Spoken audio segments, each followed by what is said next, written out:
ಜೈಲಿನಲ್ಲಿ ರಾಜಾತಿಥ್ಯ ಪಡೆದ ಕಾಟೇರನಿಗೆ court shock ಅನ್ನು ಕೊಟ್ಟಿದೆ. ಸಿಗರೇಟ್ ಸೇದಿ ಕಾಫಿ ಹೀರಿದಂತ ದರ್ಶನ್ಗೆ ಕಾದಿದೆ ಬಳ್ಳಾರಿ ಎಂಬ ಶಾಕ್. ಪರಪ್ಪನ ಅಗ್ರಹಾರದಿಂದ ದರ್ಶನ್ ಬಳ್ಳಾರಿಗೆ ಎತ್ತಂಗಡಿ.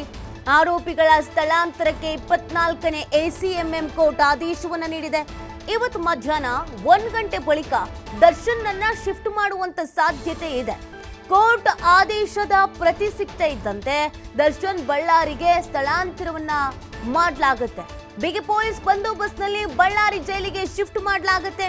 ಇನ್ನು ಮುಂದೆ ಬಳ್ಳಾರಿ ಜೈಲಿನಲ್ಲಿ ನಟ ದರ್ಶನ್ ಏಕಾಂಗಿ.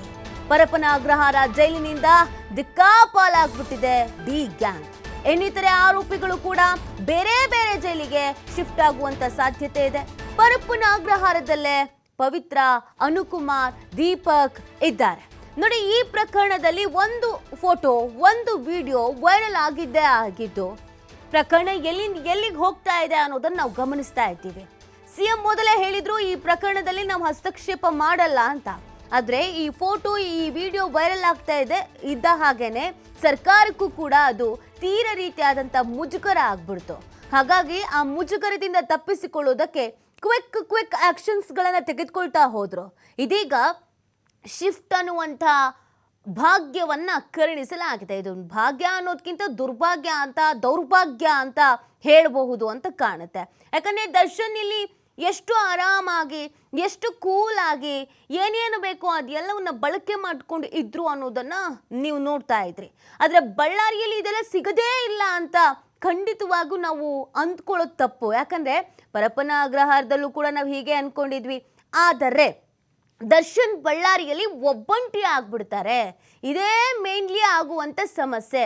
ಅಲ್ಲಿ ಏನೇನು ಮಾಡ್ತಾರೋ, ಫೋನ್ ಬಳಕೆ ಮಾಡ್ಕೊಳ್ತಾರೋ ಅಥವಾ ಹೊರಗಡೆಯಿಂದ ಇನ್ನೇನೋ ತರಿಸ್ಕೊಳ್ತಾರೋ ಗೊತ್ತಿಲ್ಲ.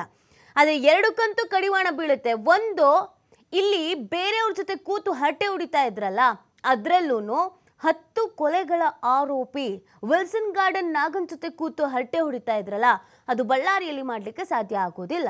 ಮ್ಯಾನೇಜರ್ ನಾಗರಾಜನ್ ಜೊತೆ ಕೂತ್ಕೊಂಡು ಹರಟೆ ಹೊಡಿತಾ ಇದ್ರಲ್ಲ, ಅದು ಬಳ್ಳಾರಿಯಲ್ಲಿ ಮಾಡಲಿಕ್ಕೆ ಸಾಧ್ಯ ಆಗೋದಿಲ್ಲ.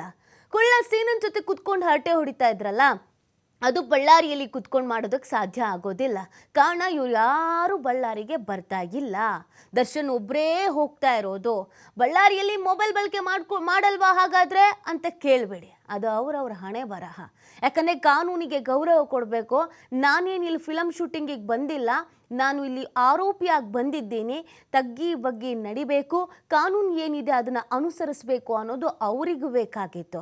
ಅಲ್ಲ, ಕೊಲೆ ಆರೋಪವನ್ನೇ ಹೊತ್ಕೊಂಡು ಜೈಲಿಗೆ ಹೋಗಿದ್ದಾರೆ ಒಬ್ಬ ಸೆಲೆಬ್ರಿಟಿ ಆಗಿ. ಇನ್ನು ಇದರೆಲ್ಲ ಅವ್ರ ತಲೆಯಲ್ಲಿ ಇರುತ್ತಾ ಅಂತ ನೀವು ಮರುಪ್ರಶ್ನೆಯನ್ನು ನನಗೇ ಮಾಡಬೇಡಿ. ಯಾಕಂದರೆ ದರ್ಶನ್ ವಿಚಾರದಲ್ಲಿ ತುಂಬ ಸೆಲೆಬ್ರಿಟಿಗಳು ಕೂಡ ತಪ್ಪು ಮಾಡಿ ವಹಿಸ್ಕೊಂಡು ಮಾತಾಡಿ ಇವತ್ತು ಆ ಮನುಷ್ಯ ಈ ಹಂತಕ್ಕೆ ಬರೋದಕ್ಕೆ ಕಾರಣ ಆಗಿದೆ. ನಿನ್ನೆ ಒಬ್ಬರು ಹೇಳ್ತಾ ಇದ್ರು, ನಿಮಗೇನು ಕಾಮನ್ ಸೆನ್ಸ್ ಇಲ್ವಾ? ಜೈಲಲ್ಲಿ ಇನ್ನೇನು ಒಳ್ಳೆಯವ್ರ ಜೊತೆಗೆ ಸಂಘ ಮಾಡೋಕ್ಕಾಗತ್ತಾ? ಕೆಟ್ಟವ್ರ ಜೊತೆಗೆ ತಾನೇ ಸಂಘ ಮಾಡಬೇಕಾಗತ್ತೆ ಅಂತ. ಜೈಲಿನಲ್ಲಿ ಚಿಕ್ಕ ಕಳ್ಳತನ ನಾವು ಮಾಡಿ ಅಥವಾ ಯಾವುದೋ ಒಂದು ಬೇರೆ ಕೇಸಲ್ಲಿ ಒಳಗಡೆ ಹೋದವರು ತುಂಬ ಜನ ಇದ್ದಾರೆ. ಅದನ್ನೆಲ್ಲ ಬಿಟ್ಟು ಒಂದು ಕೊಲೆಯ ಆರೋಪಿ ಹೋಗಿ 10 ಕೊಲೆಯ ಆರೋಪಿ ಜೊತೆ ಕೂತ್ಕೊಂಡು ಮಾತಾಡ್ತಾ ಇದ್ದಾರಲ್ಲ, ಅದೇ ಇಲ್ಲಿ ಆಶ್ಚರ್ಯ. ಯಾಕಂದರೆ ಅಲ್ಲಿ ಬೇರೆ ಯಾರೂ ಇಲ್ಲ. ಹಾಗಿದ್ರೆ ಜೈಲಿನಲ್ಲಿ 1900 ಎಷ್ಟೋ ಕೈದಿಗಳಿದ್ದಾರೆ. ಅವರೆಲ್ಲ ಬಂದು ವಿಲ್ಸನ್ ಗಾರ್ಡನ್ ನಾಗನ್ ಪಕ್ಕದಲ್ಲೇ ಕೂತ್ಕೊಂಡು ಮಾತಾಡ್ಬೋದಿತ್ತಲ್ಲ, ಯಾಕೆ ಮಾತಾಡಿಲ್ಲ? ತಲೆಯಲ್ಲಿ ಬುದ್ಧಿ ಇದ್ದು ಪ್ರಶ್ನೆ ಮಾಡ್ತಾರೋ ಅಥವಾ ಪ್ರಶ್ನೆ ಮಾಡಲ್ವೋ, ವಹಿಸ್ಕೊಂಡ್ಲೇಬೇಕು ಅಂತ ಜಿದ್ದಿಗೆ ಬಿದ್ದು ಏನೇನೋ ಮಾತಾಡೋಕ್ಕೆ ಹೋಗಿ ತಗ್ಲಾಕೊಳ್ತಾರೋ ಒಂದು ಅರ್ಥ ಆಗ್ತಾ ಇಲ್ಲ. ಯಾರ್ಯಾರು ದರ್ಶನ್ ತಪ್ಪು ಮಾಡಿದ್ರೂ ಅಥವಾ ಮಾಡುವ ದಾರಿಯಲ್ಲಿ ಸಾಕ್ತಾ ಇದ್ರೂ ಅಥವಾ ಅವರ ವ್ಯಕ್ತಿತ್ವದಲ್ಲಿ ಬದಲಾವಣೆ ಆಗ್ತಾ ಇದ್ರೂ ನೀನು ಮಾಡಿದ್ದೇ ಸರಿ, ನೀನು ಇರೋದೇ ಸರಿ ಅಂತ ಸಾಥ್ ಕೊಟ್ಟರು. ಅದೇ ಕಾರಣಕ್ಕೆ ಇವತ್ತು ಪರಪ್ಪನ ಅಗ್ರಹಾರದಿಂದ ಬಳ್ಳಾರಿಗೆ ಶಿಫ್ಟ್ ಆಗುವಂಥ ಒಂದು ಸ್ಥಿತಿ ಬಂದಿದ್ದು. ಅದನ್ನು ಅರ್ಥ ಮಾಡ್ಕೊಳ್ಬೇಕಾಗತ್ತೆ.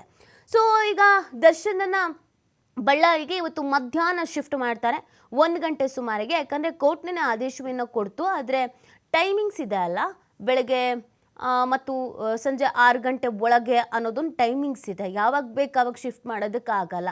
ಸೊ ಹಾಗಾಗಿ ಆ ಕೋರ್ಟ್ನ ಆದೇಶದ ಪ್ರತಿ ಜೈಲಾಧಿಕಾರಿಗಳ ಕೈ ಸೇರಬೇಕಾಗತ್ತೆ. ಆಮೇಲೆ ಒಂದಷ್ಟು ಕಾನೂನು ಪ್ರಕ್ರಿಯೆಗಳು ಕೂಡ ಇರುತ್ತೆ. ಇಲ್ಲೂ ಸೈನ್ ಹಾಕೋದಿರತ್ತೆ, ಇಲ್ಲಿನ ಅಧಿಕಾರಿಗಳು ಯಾರಿದ್ದಾರೆ, ಯಾಕಂದರೆ ಈಗ ನಿನ್ನೆ ಒಂದಷ್ಟು ಬದಲಾವಣೆ ಆಗಿದೆ. ಮೇನ್ಲಿ ಆಗಿ ಪರಪ್ಪನ ಅಗ್ರಹಾರ ಜೈಲಾಧಿಕಾರಿಗಳ ಬದಲಾವಣೆ ಆಗಿದೆ. 9 ಜನರ ಸಸ್ಪೆಂಡ್ ಆಗಿದೆ. ಆ ಜಾಗಕ್ಕೆ ಎಲ್ಲರೂ ನೇಮಕ ಮಾಡಬೇಕಾಗಿದೆ. ಇಮಿಡಿಯೇಟ್ ಆಗಿ ಅವರು ಆ ಜಾಗವನ್ನು ಅಲಂಕರಿಸಬೇಕಾಗಿದೆ. ಆ ನಂತರ ಆದೇಶದ ಪ್ರತಿಯನ್ನು ಸ್ವೀಕರಿಸಬೇಕಾಗಿದೆ. ಸೊ ಸ್ವಲ್ಪ ಟೈಮ್ ಹಿಡಿಯುತ್ತೆ. ಹಾಗಾಗಿ ಮಧ್ಯಾಹ್ನ 1 ಗಂಟೆ ಅಷ್ಟೊತ್ತಿಗೆ ದರ್ಶನನ್ನು ಶಿಫ್ಟ್ ಮಾಡುವಂಥ ಸಾಧ್ಯತೆ ಇದೆ ಮತ್ತು ಹೆಚ್ಚಿನ ರೀತಿಯಾದಂಥ ಭದ್ರತೆಯನ್ನು ಕೈಗೊಳ್ಳಲಾಗಿದೆ. ಯಾಕಂದರೆ ಇವರ ಅಭಿಮಾನಿಗಳು ಅಂತ ಹೇಳ್ಕೊಳ್ಳೋರು ಊಟ ತಿಂಡಿ ಅಪ್ಪ ಅಮ್ಮ ಎಲ್ಲರನ್ನೂ ಬಿಟ್ಟು ಬಂದು ಕೊಲೆಯ ಆರೋಪದಲ್ಲಿ ಜೈಲಲ್ಲಿ ಇರೋದನ್ನೇ ನೋಡಿದ್ದೀರಾ ಅಂದಮೇಲೆ ಇನ್ನು ಬಳ್ಳಾರಿಗೆ ನಮ್ಮ ಬಾಸ್ ಹೋಗ್ತಾ ಇದ್ದಾರೆ ಅಂತ ಸಿನಿಮಾ ಶೂಟಿಂಗಿಗೆ ಹೋಗ್ತಾ ಇದ್ದಾರೆ ಅನ್ನುವಂಥ ರೇಂಜ್ನಲ್ಲಿ ಸಪೋರ್ಟ್ ಮಾಡುವಂಥ ಫ್ಯಾನ್ಸ್ಗಳು ಕೂಡ ಇದ್ದಾರೆ. ಈಗ ಬೇಕಾದರೆ ನೀವು ನೋಡ್ತಾ ಇರಿ, ಒಂದು 7 ಗಂಟೆ 8 ಗಂಟೆ 9:30 10 ಗಂಟೆಯಿಂದನೇ ಅಲ್ಲಿವರೆಗೂ ಈಗ ಪರಪ್ಪನ ಅಗ್ರಹಾರದತ್ತ ಬಂದು ನಿಂತ್ಕೊಳ್ಳೋಕೆ ಶುರು ಮಾಡಿಬಿಡ್ತಾರೆ, ಹೈ ಡ್ರಾಮಾ ಮಾಡಲಿಕ್ಕೆ. ಬಾಸು ನಮ್ಮ ಬಾಸು ನಮ್ಮ ಬಾಸು ಅಂತ ಜೈಕಾರ ಹಾಕೋದಕ್ಕೆ. ಸೊ ಆ ಥರದ್ದೆಲ್ಲ ನಾನ್ಸೆನ್ಸ್ ಕ್ರಿಯೇಟ್ ಆಗಬಾರ್ದು ಅನ್ನುವಂಥ ಹಿನ್ನೆಲೆಯಲ್ಲಿ ಹೆಚ್ಚಿನ ಭದ್ರತೆಯನ್ನು ಕೂಡ ಕೈಗೊಳ್ಳಲಾಗಿದೆ. ಭದ್ರತೆಯ ನಡುವೆ ದರ್ಶನನ್ನು ಬಳ್ಳಾರಿಗೆ ಶಿಫ್ಟ್ ಮಾಡಲಿಕ್ಕೆ ಪ್ಲ್ಯಾನನ್ನು ಮಾಡ್ಕೊಳ್ಳಲಾಗಿದೆ. ಬಳ್ಳಾರಿಯಲ್ಲಿ ದರ್ಶನ್ಗೆ ಆಪ್ತರು ಅಂತ ಯಾರಾದರೂ ಇದ್ದಾರಾ? ಮೂಲಗಳ ಪ್ರಕಾರ ಅಲ್ಲಿ ಬೆಂಗಳೂರಿನ ರೌಡಿಗಳು ಯಾರೂ ಸದ್ಯಕ್ಕೆ ಇಲ್ಲ ಅನ್ನೋದ್ರ ಬಗ್ಗೆ ನಮಗೆ ಮಾಹಿತಿ ಇದೆ. ಯಾಕಂದರೆ ದರ್ಶನ್ನ ಕಾಂಟ್ಯಾಕ್ಟೇ ಆಗಿರೋದು. ದರ್ಶನ್ನ ಕಾಂಟ್ಯಾಕ್ಟ್ 10 ಕೊಲೆಯ ಆರೋಪಿ, ಒಂದು ಕೊಲೆ ಮಾಡಿ ಸಾಬೀತಾಗಿ ಜೈಲಲ್ಲಿರೋರು, ಅಥವಾ ಈ ಆಫ್ ಮರ್ಡರ್ ಕೇಸಲ್ಲಿ ಒಳಗಿರೋರು, ಅಥವಾ ಆಫ್ ಮರ್ಡರ್ ಕೇಸಲ್ಲಿ ಹೊರಗಡೆ ಜಾಮೀನು ತಗೊಂಡು ಓಡಾಡ್ತಾ ಇರೋರು, ಇಂಥವರೇ ದರ್ಶನ್ನ ಸಹವಾಸ. ಸದ್ಯಕ್ಕೆ ಬಳ್ಳಾರಿ ಜೈಲಲ್ಲಿ ಆ ಥರದವ್ರು ಯಾರೂ ಇಲ್ಲ ಅನ್ನೋದ್ರ ಬಗ್ಗೆ ಸದ್ಯಕ್ಕೆ ಮಾಹಿತಿ ಇದೆ. ಗೊತ್ತಿಲ್ಲ, ಅಲ್ಲಿ ಹೋದ ಮೇಲೆ ಮೋಸ್ಟ್ಲಿ ಇದಕ್ಕಿಂತ ದೊಡ್ಡ ಡಾನ್ಗಳು ಯಾರಾದರೂ ಪರಿಚಯ ಆಗಬಹುದು ಅಥವಾ ಫ್ರೆಂಡ್ಶಿಪ್ ಬೆಳಿಬಹುದು, ಗೊತ್ತಿಲ್ಲ. ಸೊ ಸದ್ಯಕ್ಕಂತೂ ದರ್ಶನ್ ಅಲ್ಲಿ ಏಕಾಂಗಿ ಒಬ್ಬಂಟಿ ಪರಪ್ಪನ ಅಗ್ರಹಾರದಲ್ಲಿ ಇದ್ದಿದ್ರೆ ಪ್ರತಿ ವಾರ 2 ಬಾರಿ ಇವರ ಪತ್ನಿ ವಿಜಯಲಕ್ಷ್ಮಿ ಇವ್ರನ್ನ ಭೇಟಿ ಆಗ್ತಾ ಇದ್ರು. ಜೊತೆಗೆ ಇವರ ಫ್ಯಾಮಿಲಿಯವ್ರು ಯಾರಾದರೂ ಬರ್ತಾ ಇದ್ರು. ಜೊತೆಗೆ ಇವ್ರನ್ನ ಅಣ್ಣ ಅಂದ್ಕೊಂಡವರು ಬಾಸ್ ಅಂದ್ಕೊಂಡವರು ಬರ್ತಾ ಇದ್ರು.